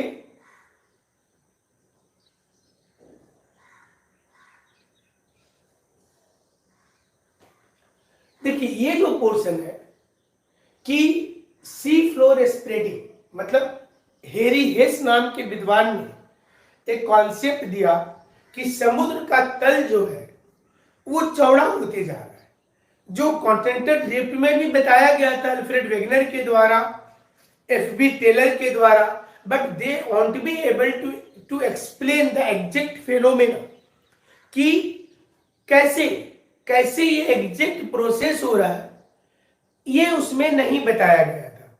उसमें सिर्फ ये बताया गया था कि ये कॉन्टिनेंट एक दूसरे से दूर हुए हैं। तो जैसा आप पढ़ रहे हैं कि 3 प्रकार के प्लेट हैं। पहला जो प्लेट है वो प्लेट डाइवर्जेंट नेचर का, मतलब एक दूसरे से दूर जा रहा है ऐसे। तो ये दूर जा रहा है तो इधर जा करके ये इस साइड जा करके किसी से टकरा सकता है, इस साइड जा करके टकरा सकता है। तो इधर ये जिससे टकराएगा जा करके उस साइड, तो उधर जाकर के वो जिससे भी टकराएगा तो वहां पर क्या होगा, एक दूसरे के नजदीक आ जाएगा। तो जैसे समझिए कि ये दोनों जब एक दूसरे के नजदीक आएगा ऐसे, मतलब ये पहले तो ऐसे टूटा, तो टूटने के बाद इधर ऐसे जा रहा है, तो ये वाली चीजें किसी और से इधर से नजदीक आ जाएगा। तो इसमें 2 प्लेट जो है, एक तो समुद्र का होगा, एक कॉन्टिनेंट का होगा। तो समुद्र वाली की क्या होती है कि डेंसिटी ज्यादा होती है, वो ज्यादा डेंसिटी होता है। तो समुद्र वाला प्लेट कॉन्टिनेंट वाले के नीचे जाएगा। अगर दोनों कॉन्टिनेंट होगा, ये दोनों समुद्र होगा, तो जिसकी गति तेज होगी, जिसकी स्पीड तेज होगी, वो नीचे चला जाएगा। तो ये चीजें आपको यहां पर देखने को मिलेगा। देखिए जैसे ही ये प्लेट इधर जा रहा है, देखिए तो यहां पर कोई और प्लेट से इस जगह में ये देखिए एक कॉन्टिनेंटल क्रस्ट है, और ये प्लेट इस साइड जा रहा है, समुद्री वाला है, ये देखिए इधर जा रहा है। तो दोनों का डेंसिटी डिफरेंस होगा। ये बेसॉल्ट चट्टान है, ग्रेनाइट चट्टान है। तो समुद्र में क्या हुआ होगा, अब आप इमेजिन कीजिए वर्ल्ड के मैप को कि अफ्रीका राइट साइड जा रहा है, चाइना और उधर जा रहा है, और अमेरिका इधर जा रहा है। तो पीछे से जाकर के वो पैसिफिक ओशन में टकराने की नौबत आ रही है। उससे क्या होगा, उससे ये होगा कि पैसिफिक ओशन का प्लेट देखिए नीचे चला गया, यहां देख रहे ना, ये देखिए नीचे चला गया, सबडक्शन मतलब नीचे जाना। और ये जब प्लेट नीचे चला गया तो यहां पर क्या हुआ कि मैग्मा इसको कंज्यूम किया, और ये पूरे इलाका में ज्वालामुखी फटेगा। आपने पढ़ा होगा पीटी में कि पैसिफिक ओशन को रिंग ऑफ फायर कहते हैं, आपने पढ़ा ना, रिंग ऑफ फायर कहते हैं, क्योंकि वहां पर पूरी जो चाइनीज प्लेट, जापानी प्लेट, अमेरिकन प्लेट, ये दोनों दूसरे के नजदीक जा रहा है पैसिफिक के साथ अपोजिट में। तो नजदीक जाने के चलते क्या हो रहा है, जब एक दूसरे के नजदीक जा रहा है तो धीरे धीरे वहां पर एक प्लेट अंदर की ओर चला गया और एक ऊपर रह गया। और इसके चलते क्या हुआ कि जब अंदर की ओर चला गया और एक नीचे की ओर घुस गया, तो इसका रिजल्ट क्या होगा, इसका रिजल्ट होगा कि प्लेट कंज्यूम होगा, और जो प्लेट कंज्यूम हो जाएगा वो प्लेट से मैग्मा कंज्यूम करके ऊपर आना शुरू होगा। ये वाला याद रखिएगा, हिमालय के ओरिजिन में काम आएगा। ये प्लेट हिमालय बनने में बहुत मददगार हुआ, इसी प्रकार की कंडीशन। ठीक है, अब देखिए यहां पर सबडक्शन हो रहा, मतलब क्या हुआ, डिस्ट्रक्टिव प्लेट हो गया। आपने एक पढ़ा अभी कि एक जो प्लेट होता है वो कंस्ट्रक्टिव होता है। कंस्ट्रक्टिव कब होगा, ये ध्यान, संरचना अपना कब होगा, जब मैग्मा अपोजिट होगा ऐसे। और दूसरा आप पढ़ रहे हैं कि ये जो प्लेट है वो डिस्ट्रक्टिव होगा। ये डिस्ट्रक्टिव कब होगा, जब मैग्मा देखिए ऐसे एक प्लेट के ऊपर दूसरा देखिए अंदर चला गया, ऐसे ये अंदर चला गया, तो प्लेट डिस्ट्रक्ट किया, नष्ट हुआ। और यहाँ पर ये प्रशांत महासागर में, पैसिफिक ओशन में इतना ज्यादा ज्वालामुखी क्यों है? ये जब क्वेश्चन कोई पूछेगा आपसे कि प्रशांत महासागर में इतना ज्यादा ज्वालामुखी क्यों है, व्हाट इज द रीजन, तो आपको बताना है कि Pacific plate and American plate दोनों with both of the plate collides each other and Pacific plate goes beneath the continental plate। तो जिसके चलते वो रिंग ऑफ फायर आप सुनते हैं, वो पूरे इलाके में ज्वालामुखी, आप उस देखिए इंडोनेशिया देश को देख लीजिए, फिलीपाइंस को देख ले, आप जापान को देख ले, रोज वहां पर भूकंप का झटका, और भूकंप वाला भी अभी बताएंगे, और डेली ज्वालामुखी फट रहा है। हवाईयन आइलैंड जहां पर मोना लोआ ज्वालामुखी है, इसका कारण यह है कि एक प्लेट दूसरे के अंदर चला जा रहा है, और ये ऐसा इसलिए हो रहा है। जो आपने शुरू में जो देखा था, आप एक बार इसको देखिए, जो शुरू में आप देखे थे,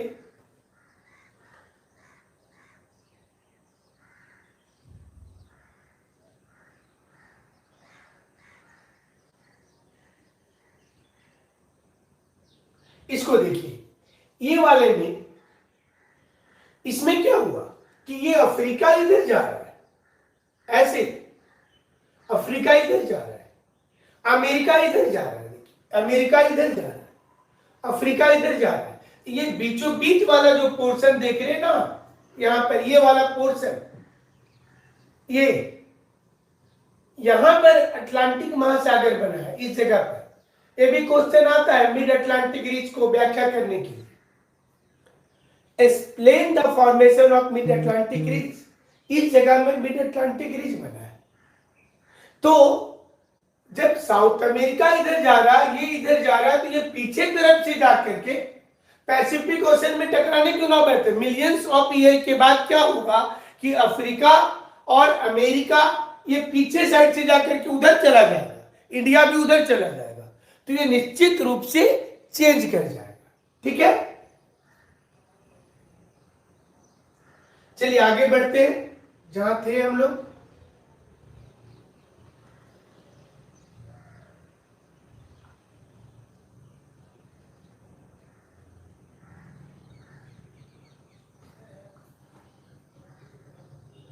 डाइवर्जेंट अगर होगा तो how do plates move relative to each other at divergent plate boundary. तो आप ये पॉइंट्स सारे को लिख सकते हैं, away from each other, sliding past each other, towards each other, all of the above, none of the above. तो इसमें से कौन सा आपका होगा, आप अपने से आंसर निकाल सकते हैं। कुछ क्वेश्चंस यहाँ पर दिया हुआ है, आप बाद में क्वेश्चंस को बना सकते हैं easily. Which of the following is not found in the very centre of a divergent plate boundary, mountain ridge, rift valley, volcanic activity, ये सभी, none of the above. Which of the following does not happen oceanic lithosphere as it moves away from spreading center? Gets older, gets colder, sinks isostatically, gets thicker as a sediment is added at top। तो अब बाद में सारे questions देख लेंगे, थोड़ा सा आगे बढ़ जाते हैं। ए डाइवर्जेंट प्लेट जो आपको अभी बता रहे थे, डाइवर्जेंट प्लेट को देखिए कि रिफ्ट वैली कैसे बनेगा, ओशनिक क्रस्ट में, लिथोस्फीयर में। डाइवर्जेंट मतलब अलग अलग होना, और इसी को सी फ्लोर स्प्रेडिंग बोल रहे हैं। यहाँ पे देखिए एक इधर जा रहा है, एक इधर जा रहा है, तो सी फ्लोर स्प्रेड कर रहा है। और यहाँ पे देखिए कन्वर्जेंट बाउंड्री, जब दो प्लेट एक दूसरे के नजदीक आएगा, जो अभी आप देख रहे थे, तो एक प्लेट दूसरे के अंदर जाएगा। यहाँ पर आपको साफ देखिए दिख रहा है, ये वाला पोर्शन देखिए, ये ओशनिक क्रस्ट है। और ओशनिक क्रस्ट क्या हुआ कि ये देखिए लिथोस्फीयर यहां नीचे जा रहा है, इसकी डेंसिटी ज्यादा है, ध्यान रखिएगा, डेंसिटी ज्यादा है तो वो नीचे जा रहा है, देखिए। और नीचे, और देखिए कॉन्टिनेंटल क्रस्ट है, हिमालय की ओरिजिन जब पूछा जाएगा तो ये पिक्चर वहां पर चाहिए होगा। अब देखिए ओशनिक क्रस्ट जब किसी कॉन्टिनेंटल क्रस्ट के नीचे जाता है, तो एक तो देखिए यहाँ पर ट्रेंच बनता है, जिसको खाई बोलते हैं। इसलिए ये भी एक कारण है कि why all the most of the trenches are located in the Pacific ocean. अधिकांश ट्रेन प्रशांत महासागर में ही क्यों है, इसका क्या कारण है? जब ऐसा क्वेश्चन आएगा कि अधिकांश ट्रेन जो है वो प्रशांत महासागर में ही क्यों है, इसका क्या कारण है, तो उस कंडीशन में आपको ये वाला पिक्चर बनाने की जरूरत है कि समुद्री क्रस्ट जो है वो कॉन्टिनेंटल, जहां जहां कॉन्टिनेंट्स के आपको आइलैंड्स नजर आते हैं, आर्क नजर आते हैं, वहां पर वो प्लेट नीचे जा रहा है, तो ये सबडक्शन होगा ना। तो इस इलाके में पहले तो ट्रेंच ही बनेगा, खाई बनेगा। जैसे मेरियाना ट्रेंच आप सुने या मिंडानो ट्रेंच सुने, तो सारी चीजें वहां पर डेवलप करेंगी। आगे बढ़ते हैं थोड़ा। ये कन्वर्जेंट है। कन्वर्ज मतलब अंदर जाना, इसमें बेसिन बनेगा, वोल्केनिक इरप्शन देखिए हो रहा है।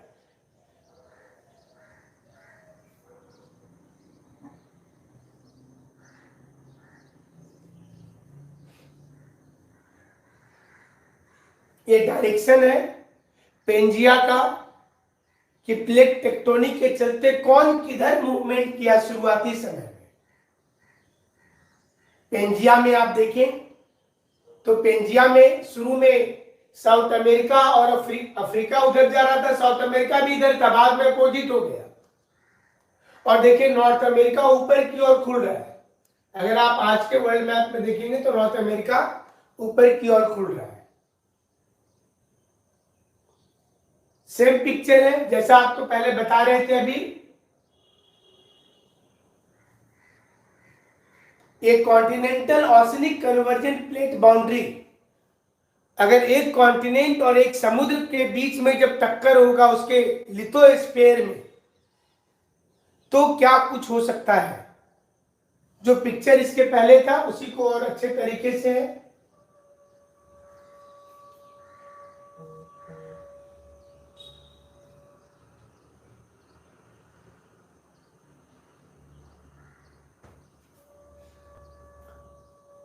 देखिए आज के समय में जो आप 200 मिलियन ईयर ओल्ड में जो चीजें उस समय के अनुसार आज के मैप पर डालेंगे तो कैसा वो उस समय में रहा होगा। तो आपको ये जहां जहां पर डाइवर्जेंट आपको नजर आ रहा है उसको हम आपको दिखाने की इसमें कोशिश करते हैं। एक तो देखिए ये वाला इलाका, ये पोर्शन देखिए, इस पोर्शन में लावा रेगुलर ऊपर आ रहा है, मैग्मा ऊपर आ रहा है यहां पर, ये वाले पोर्शन में। और इसलिए ये मिड अटलांटिक रीज यही चीज को आपको बता रहे थे कि ये सेक्शन इस साइड में जा रहा है ऐसे, और ये वाला पोर्शन इधर जा रहा है, तो पीछे से जाके पैसिफिक ओशन को ये नष्ट कर रहा है। आने वाले समय में क्या होगा कि ये वाला जो पोर्शन आप देख रहे हैं, ये वाला इलाका और ये वाला इलाका करोड़ों साल के बाद ये जाकर के ज्वाइंट हो जाएगा।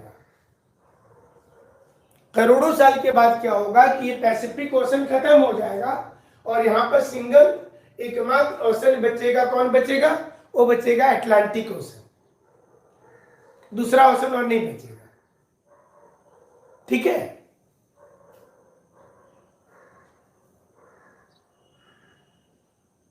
ये इंपॉर्टेंट टॉपिक है, एग्जाम में अक्सर आता है। ये बहुत इंपॉर्टेंट है, इसलिए इसको समझना जरूरी है आप लोगों को।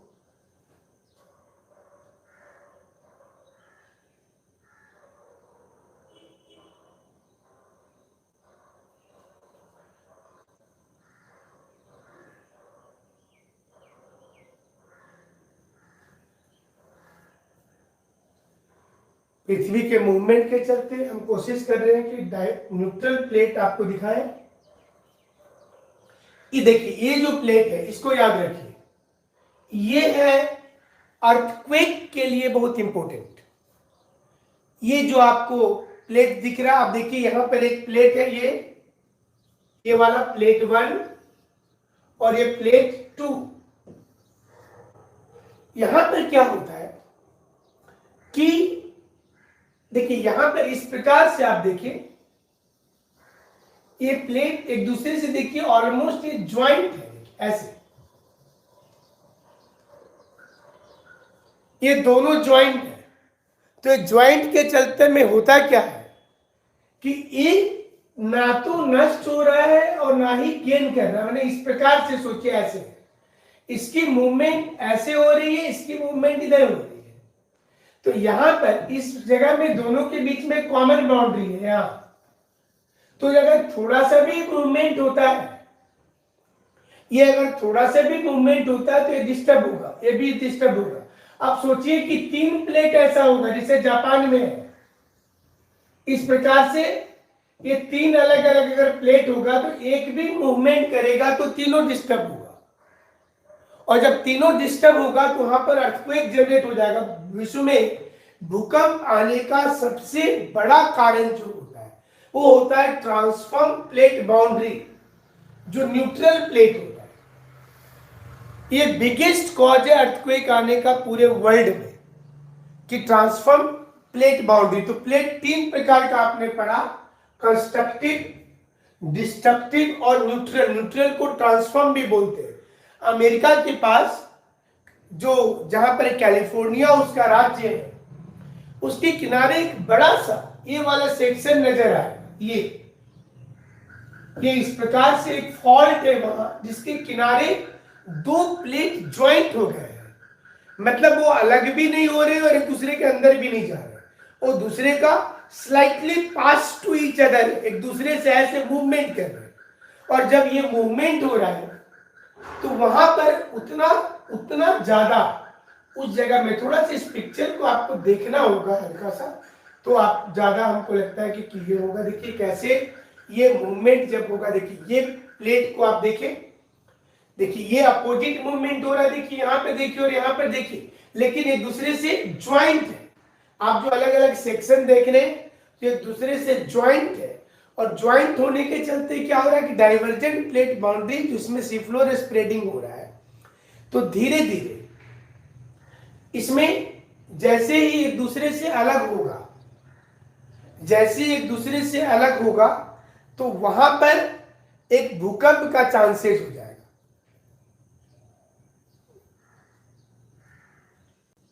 देखिए ट्रांसफॉर्म प्लेट बाउंड्री, ये कैलिफोर्निया के पास का मैप है जहां पर फ्रैक्चर जोन है और ये रेगुलर वहां पर हो रहा है। आप कभी भी जैसे भूकंप आता है जिस भी एरिया में, बहुत से कारण है भूकंप आने के, लेकिन ये देखिए ये पिक्चर आ गया और अभी आपको दिखाते हैं जो पिक्चर की बात कर रहे थे, ये वाला, ये जो अमेरिका के ऊपर वाला पोर्शन को देखें, कैलिफोर्निया के पास में, जहां पर आपको देखिए ये प्लेट, यहां पर प्लेट ये नजर आएगा, है ना।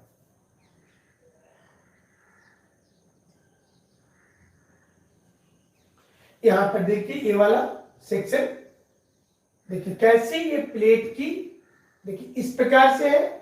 तो एक यहां पर देखिए एक प्लेट इस साइड में है, मतलब पृथ्वी के अंदर वाला पार्ट पोर्शन की बात कर रहे हैं, और एक ये वाला। तो इसकी एक की मूवमेंट देखिए ऐसे हो रहा है ना, इधर हो रहा है, इधर, इसका कलर चेंज कर दे, एक की मूवमेंट देखिए ऐसे हो रहा है इधर, और एक की मूवमेंट देखिए इधर हो रहा है ऐसे। तो यहां पर ये दोनों के बीच जब फ्रिक्शनल फोर्सेज काम करता है, घर्षण बल, तो ये पूरा ब्लॉक प्रशांत महासागर का और अमेरिकन प्लेट का ये पूरा ब्लॉक एक साथ घर्षण होगा। यही कारण है कि चिली में, पेरू में, ये अमेरिका के इस पोर्शन में रॉकी माउंटेन के किनारे किनारे, और पूरा जापान देखिए, फिलीपींस देखिए, इधर में फिजी है, ये पूरे इलाके में भूकंप के झटके आते हैं, हमेशा रेगुलर आते रहते हैं।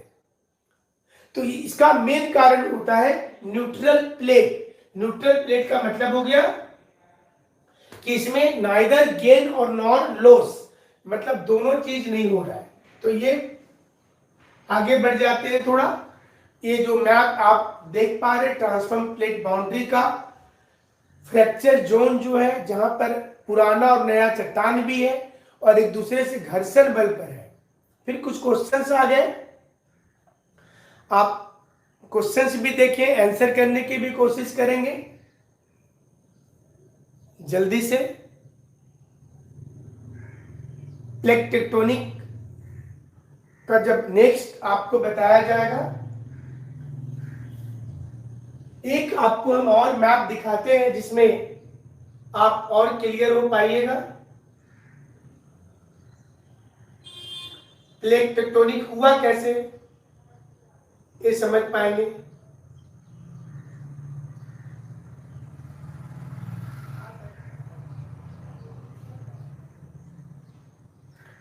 इस मैप को भी समझेंगे आप। देखिए प्लेट टेक्टोनिक एग्जैक्टली कैसे हुआ होगा।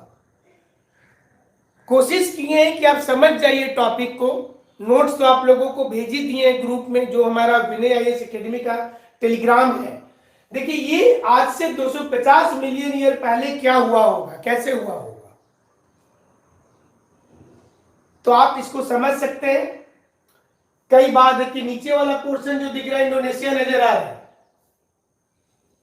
किस प्रकार से ये मूवमेंट हुआ होगा और कैसे अलग अलग हुआ है कॉन्टिनेंट।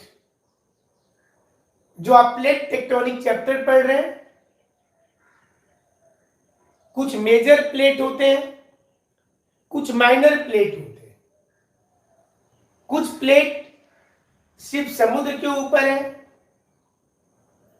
कुछ प्लेट सिर्फ कॉन्टिनेंट के ऊपर है, और कुछ प्लेट दोनों में। देखिए ये एग्जैक्ट पिक्चर किस प्रकार से प्लेट टेक्टोनिक हुआ और कहां से कौन सा पोर्शन कहां चला जा रहा है, आप ये देख पाएंगे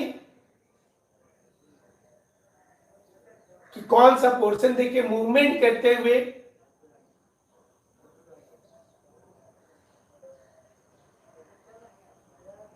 ये इसी प्रकार से कॉन्टिनेंटल ड्रिफ्ट में इसी प्रकार से मूवमेंट हुआ था। इसको बताया था बाद में प्लेट टेक्टोनिक में, जो टूजो विल्सन ने जब सिद्धांत दिया तो उन्होंने इसको बताया कि इस प्रकार से ये हुआ होगा एग्जैक्टली।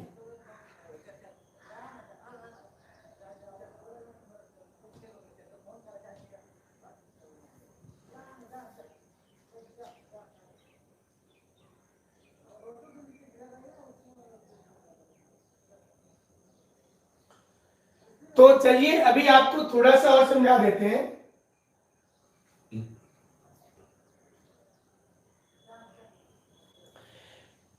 आपको ध्यान रखना है कि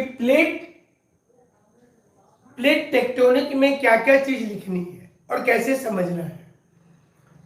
आप ये समझिए कि क्रस्ट जो है वो ग्रेनाइट चट्टान वाला, हम लोग जिस पर रहते हैं कॉन्टिनेंट के ऊपर जो क्रस्ट है वो ग्रेनाइट चट्टान वाला है, और समुद्र के ऊपर जो क्रस्ट है वो बेसॉल्ट चट्टान वाला है। पहले तो ये जान लीजिए, बेसॉल्ट की डेंसिटी ज्यादा होती है, ये भी जान लीजिए। हम लोग जिस पे रहते हैं ये सिलिका और एल्युमिनियम ऊपर, इसकी डेंसिटी कम है, तो कहीं तो जाकर के इसका कैरेक्टर चेंज करेगा, किसी भी किलोमीटर पर करेगा। तो जितने भी किलोमीटर पर जाकर के कैरेक्टर चेंज कर गया, वहां पर ज्योग्राफी में डिसकंटिन्यूटी बोला जाता है, जैसे मोहोविसिक डिसकंटिन्यूटी। तो 35 किलोमीटर की गहराई पर जब जाएंगे तो चट्टान अपना कैरेक्टर बदल देता है, जो रॉक है वो अपना कैरेक्टर बदल देता है। तो जब अपना कैरेक्टर जब चट्टान बदल दे रहा है तो वो मेंटल है, जिसको आप पढ़े होंगे पीटी के समय में। आप लोगों में से कोई बताइए कि मेंटल का कंपोजिशन क्या होता है, जल्दी से बताइए। मेंटल का कंपोजिशन क्या होता है? जो पृथ्वी का मध्य सतह है उसके कंपोजिशंस क्या है? जैसे क्रस्ट का कंपोजिशन सिलिका एल्युमिनियम और सिलिका मैग्नीशियम है, उसी प्रकार से आपको बताना है कि मेंटल का कंपोजिशन क्या है। जल्दी से बताइए।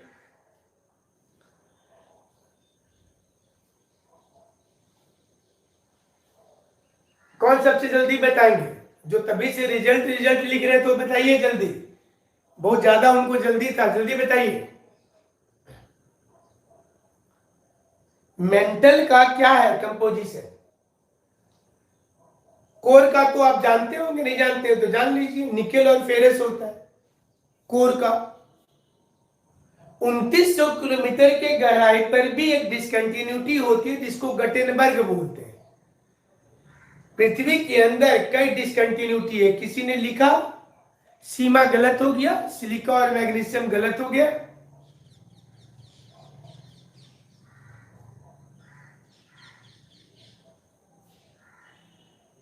मेंटल की कंपोजिशन क्या है?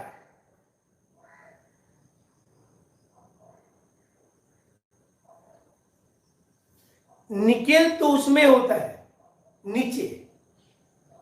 अभी सारे लोगों का उत्तर गलत चल रहा है। निकेल फेरस तो कोर में होता है, मेंटल में नहीं होता है।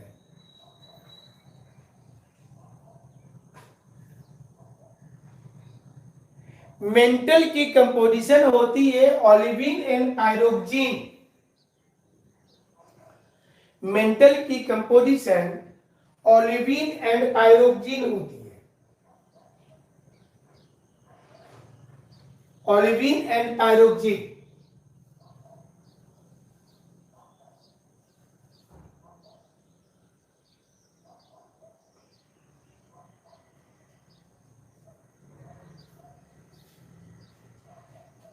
तो आपको ये बता रहे थे कि प्लेट कहां हो सकता है। या तो आप ऐसे याद करने के लिए, या तो कॉन्टिनेंट में हो सकता है, या तो कॉन्टिनेंट में हो सकता है,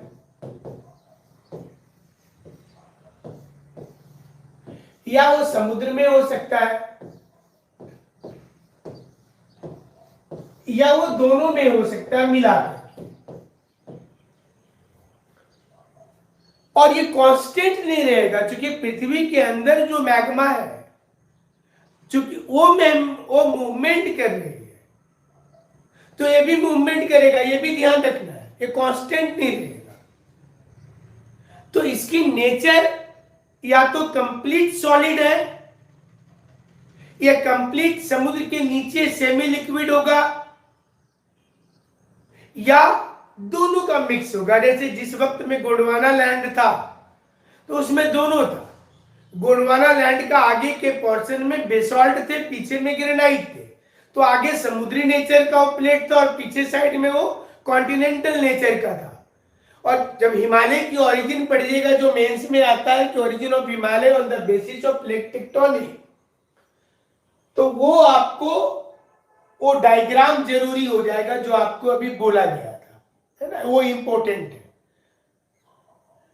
तो चलिए अभी आपको ये बताएं कि विनय आईएएस एकेडमी वाला जो टेलीग्राम चैनल है, उसमें इस चैप्टर के नोट्स हिंदी में और अंग्रेजी में अलग अलग भेज दिए गए हैं।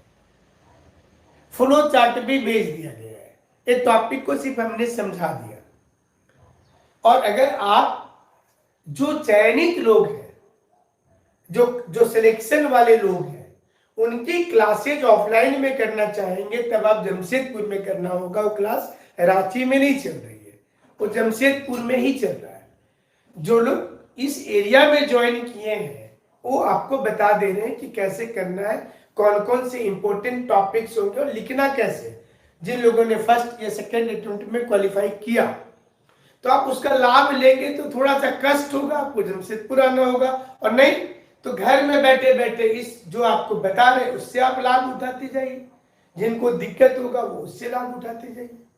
ठीक है, तो चलिए आज इतना ही बताते, इसी टॉपिक को बताते। काफी कुछ रहता है, बट आज के लिए आप सभी का धन्यवाद, थैंक यू। दूसरा क्लास फिर होगा, वो क्लासेज अब आपको ऑफलाइन से जोड़ा जाएगा। जो लोग ऑलरेडी एडमिशंस किए हुए हैं उनको ऑफलाइन के